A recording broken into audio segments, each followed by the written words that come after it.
Hi everyone, my name is Samuel S. Sibu. I'm an accountant and a credit risk analyst, and I'm a great admirer of QuickBooks. I have been using QuickBooks for over 5 years, and this software has helped me to expedite financial record at a very high pace with a prompt information gathering process. QuickBooks is a user-friendly software that builds up the capacity, the ability of the user to generate financial information at a high scale. Today, I'm going to be speaking about the creation of the customer center and also the vendor center. We are going to go through the processes of how to create a customer in the detailed narratives, likewise creating a vendor with all the detailed information that are needed for a particular vendor. As we all know that the business operation of a business has two categories: the customer category, the vendor category. The customer category is normally used for the day-to-day transaction. That is, you perform a service or you sell a goods to a customer, and in return you receive cash that also raise your revenue generation. Likewise, the component of the vendor is by the means of which you procure goods from vendor through direct means or indirect means. And the direct processes by which we gather goods from our vendor is by sending in purchase order, and then once these purchase order are received by our vendor and they email us to whatever means that they have these goods that we are requesting, we pay for those goods, and then in return we have the goods stocked in our warehouse or whatever means by which we store our goods for the purpose of reselling those merchandise or materials. Another means by which we purchase goods is by informing your vendor, and the both of you come to an agreement. That is, you purchase the goods on credit, and after you have sold those goods, you pay your vendor. So these are the processes by which a business operates. And with that, I'm going to be speaking briefly on how to create the customer and also the vendor in QuickBooks. And in order to do so, we scroll onto the customer center, and then we click on customer center. So I'm going to close the left navigation to give us more space on our home screen, and then we have enough space to see the entire screen of our monitor. So as the customer center opens, we see that we have different types of information that is being provided through the customer information. And you have the option of creating a new customer and job. You also have the option of performing new transaction through an estimate, sales order, invoice. All of these can be performed through the customer center as well. And you have other means by which you can export the customer list to Excel and import also from Excel, or you also paste from Excel. These are all information that are all available within the customer center.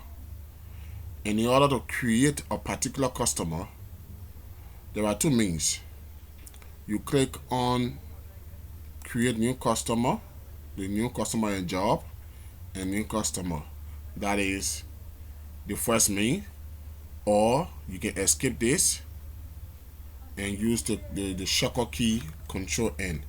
That will also open the customer info. As the customer info opens, you have the option of the customer name, you have the option of the opening balance, the date, and all the other various options that are within the customer information center that are attributed to a particular customer. So we are going to create one customer for the purpose of this exercise, and our customer name is Janice Walker. Janice Walker. This is our customer name, and then we have the next option that has to do with the opening balance. Now I'm going to speak about this opening balance, what it entails. Opening balance in QuickBooks means that a particular client have either an existing balance that you are taking from whatever software, be it Excel or whatever software that you are going to transpose into QuickBooks, or the customer that you are building the profile does not have an opening balance.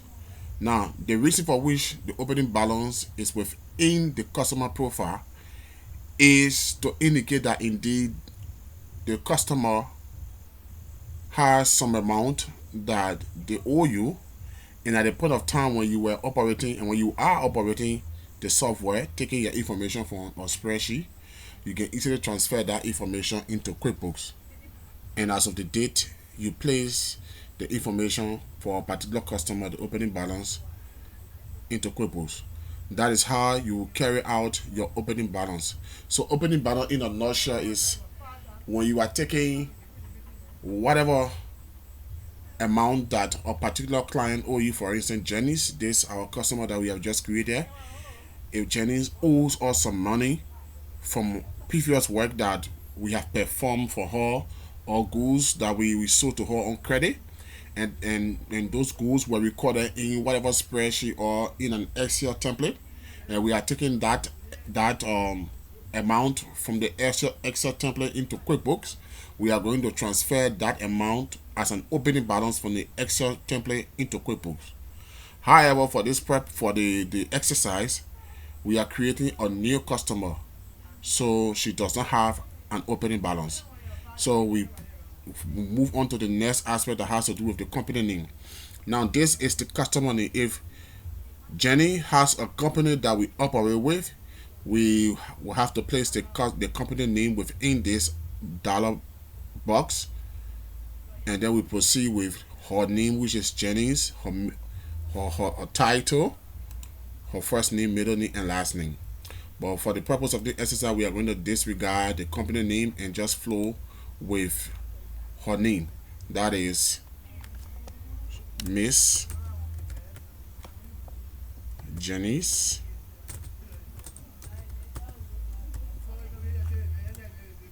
R. Walker.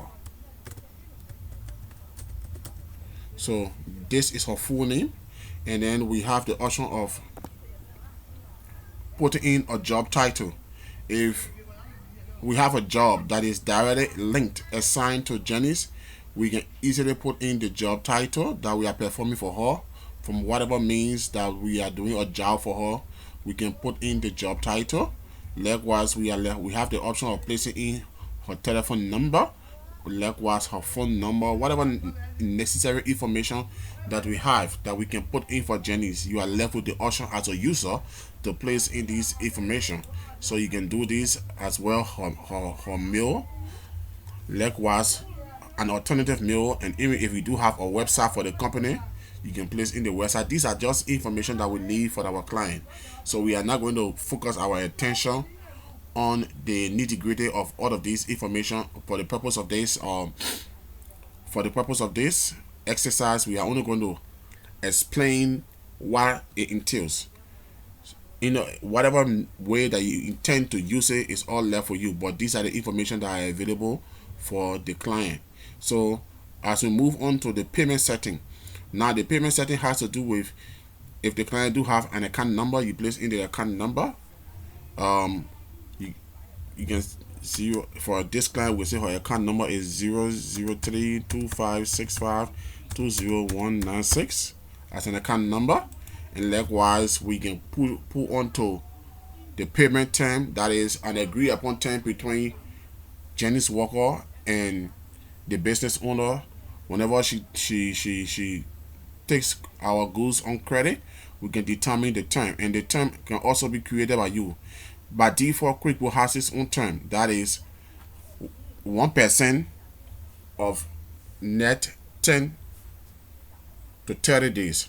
In other words, the software is saying if Janice took some goods from our entity and then we give her the option that if you pay within the stipulated period of 10 to 30 days, you will have 1% discount on the commodity that you took from her, whatever amount that it amounted to, you will have 1% discount. Likewise, we can come to a term with Janice. Okay, look, if you pay within 10 to 30 days, also we give you 2% discount. These are all agreed upon terms that you as a user, you as a company owner, you as a business owner can decide for a particular client. And then you can also tell the client, look, whatever goods I'm giving you, you can pay within 45 days. Likewise, if it is due on consignment, that is, as I deliver the goods to whatever destination, you can also pay, you immediately pay me, or due on receipt, that is, you come to my shop and you order for those goods, and then immediately you pay. Whatever they agree upon term you would like it to be, you as the business owner, the user of the software, can decide. And but these are all by default the terms that are available for QuickBooks, and you can also create your own term. And this is the process by which you can create a term depending on whatever term you wish to use for this customer. You can create the term. So that is the next option. And then you also have the option of placing the customer credit card information. You know, all of these options are left with you as a user to place in there for the client. Likewise, you can say, for this client, I'm going to give her XYZ for as a credit limit. So in that event, you can say, okay, this is a negotiation between you and I. Whenever I'm crediting you, we are not going to exceed XYZ. So our credit limit for this customer will be $20,000. So we are telling the software that, look, we cannot exceed 20,000 as a credit for this customer. Whatever amount that Janice puts in for as a credit, we cannot give her more than 20,000. So those are the settings. And you can also move on to the sales tax. The sales tax is for the customer if you are operating within the Western environment. That is when you apply the tax code, the tax act, and all of these things. All these are all information that are directly attributed to the customer. Likewise, additional information for a particular customer, that is, you can decide, okay, by what means did I acquire this customer?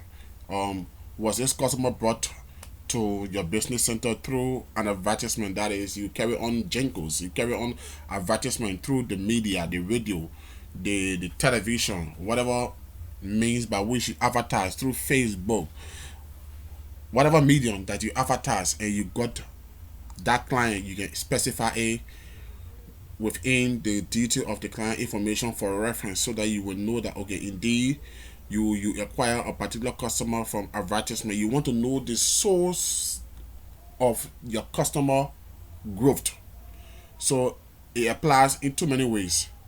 So that is the essence of the customer type. You want to know on what basis are your customer coming through. How are they growing? Are they coming from advertisement? Are your customer coming from referral? That is, your previous customer that came to your business place and they bought goods from you, and they refer their neighbor, their friend, their cousin relative to your place. Likewise, through the means of retail. Likewise, through the means of wholesale. These are all the ways by which you can put in your customer type information to determine your customer growth. and then you have the information of the rep. Now, what the rep entails? The rep entails that if you are operating your business and then you have customers that are paid on commission, and these customers that you have work part time or full time, whatever means that you have your customer performing some services for you that one way or the other enhance the ability of the business. You can either choose to assign a particular customer to a rep. That is, every transaction that goes on within the entity or your business setting, that person directly deals with any of the rep that you assign to that customer. So that is the essence of the rep. So you can use that to trace your rep abilities. That is the number of customers that they do have, and also to know how they are interacting, how they get along with your customer. What are what are the type of customer they are operating with? What is their client base and all of those things? That is the essence of this the sales rep. And in other words, you can also use this information to generate report for sales rep if you are paying them through commission, or if you want to give them bonuses. All of these things are used to account for the performance of a particular sales rep. So these are all information you can place in. Likewise, you see the field that has to do with custom field. Now, custom field in its entirety is another topic, but I'm going to speak briefly about custom field, the essence of custom field. Custom field is used for customers that you intend to sell product to at a specific discount or a specified rate. What am I trying to say? During the seasonal period, you have, like, when Christmas celebration and other festive season around the corner, and you intend to give out certain price level to a few of your customers. So you do this thing, you create a custom field for the customer, that as you place in the customer information, when the customer order comes in, that custom field is already enabled, and whatever price that you have for a particular customer, it depends on the negotiation between you and the customer, what you want to offer for that customer. You create a custom field. Look, you can say, okay, for this month, for the month of January or for the month of February, whenever the customer comes in, we give the customer 2% discount on all the product that they buy. That is the essence of the custom field. So the custom field is directly linked to a particular customer, wherein at a point in time that you have designed, that customer will receive special price level on the goods that they purchase. So that is the essence of the custom field. And then you also have the job info, wherein you can place in the job description that you are performing for the customer.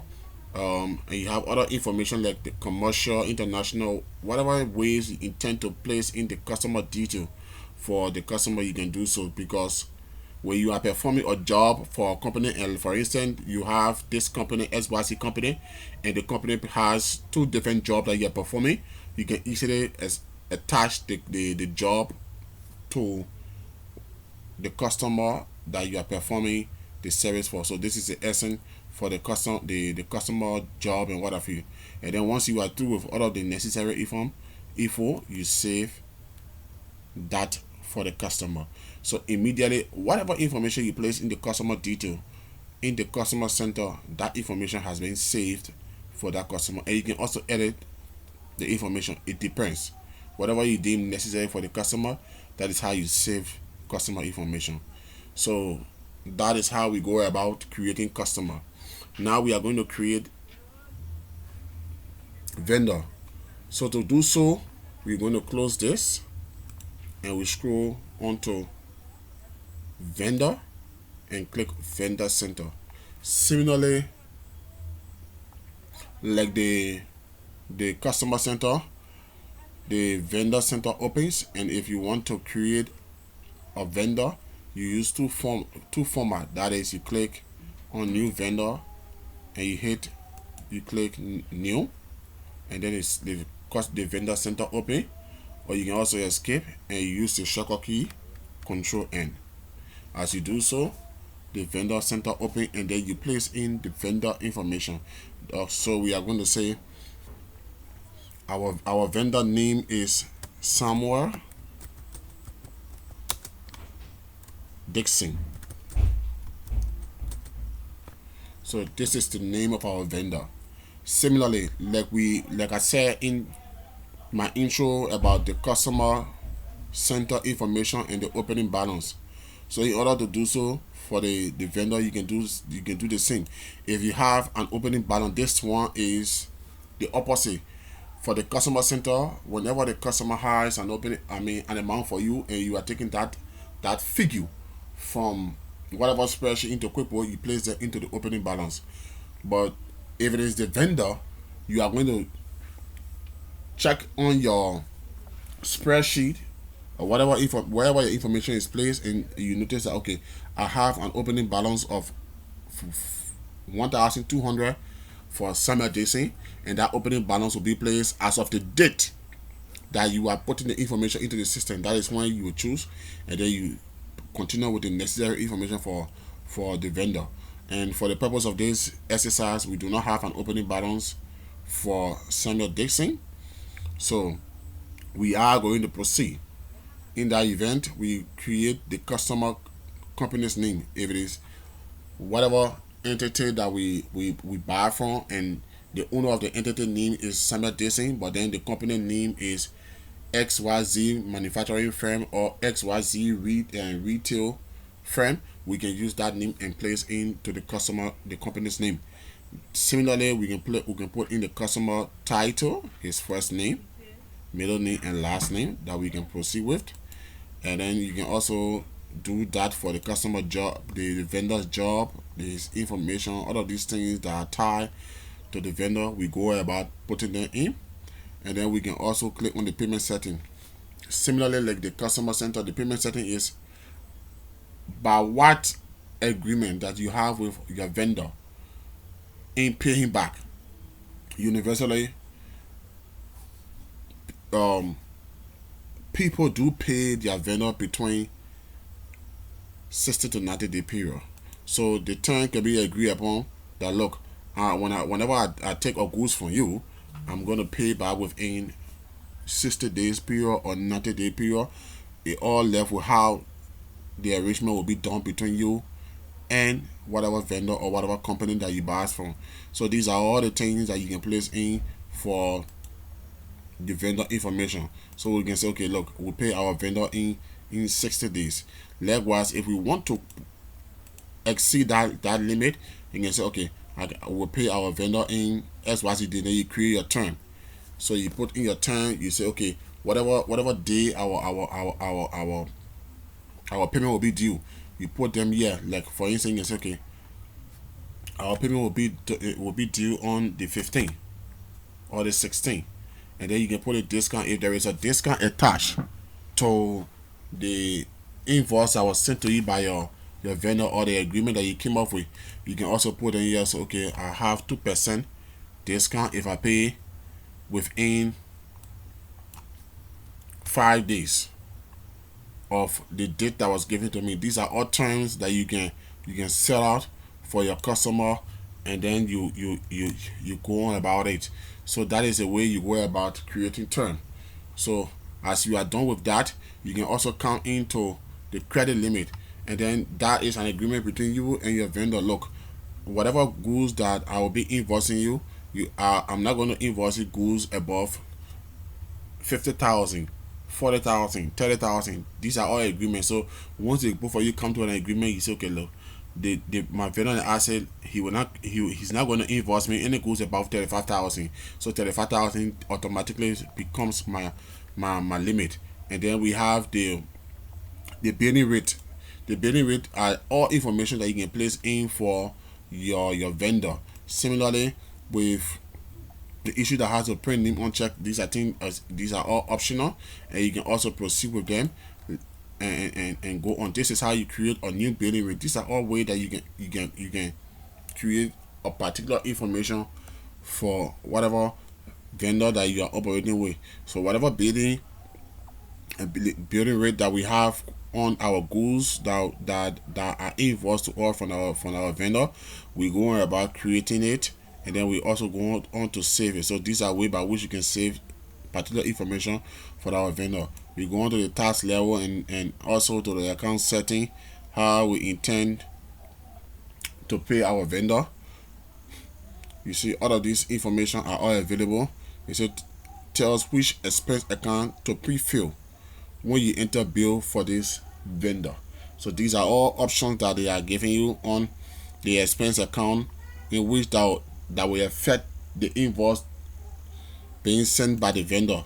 So you choose to create the expense account for bills that you get from company that performs some services for you. You can do that in order to avoid all the huddle. You can say, look, this is a service company that perform few transactions for me. So I'm going to place them on a whatever expense account that I deem necessary. So for instance, if these guys were giving you supplies, if Samuel Jason were giving you supply at the end of every quarter, and then they issue your bill. So in order to not get myself to stress myself off as to which of the accounts should I place my bill, I could easily put them here and then save it, that whenever my bill comes, it will automatically hit the expense account that is directly linked to the bill that I created. So these are all ways by which you can do so. You can also clear them, and lastly you can go onto the information center. That is the customer type. You also create sim for the vendor type. You put in the consultant, you put in your service provider, your supplier, your suppliers, your tax agency. These are all customer type. What it's trying to signal out is what kind of service or who is this particular vendor that you operate with. So in other words, you can easily say, okay, this vendor he's a consultant, this is a service provider, this vendor is a supplier in XYZ, and then you can also define a custom field for this vendor. Similarly, like the client, you can define the custom field, and the custom field is at what point in time does my vendor give me discount on the goods that I order for. So once you do that, you can say, okay, for instance, we have a custom fee already activated for this event, a customer. So you can easily activate that for another vendor, and you do so by clicking on the vendor, and then you say the what kind of data, any text, you say transaction, and you also okay it, and then automatically you have activated the custom field for the vendor. And then you can input in the detailed information, whatever information you want to put in for this vendor, you can easily put them there, and then you say okay. So it is telling that the name, so the name have already been in existence, so we can easily change that custom field name to whatever field, or we can easily deactivate it because of whatever means the complexity of that. You can also deactivate the custom field, or you define the custom field and you can give it another name. You can give it another name, like whatever special offer you wish to do, you can give it another name, and then you okay it.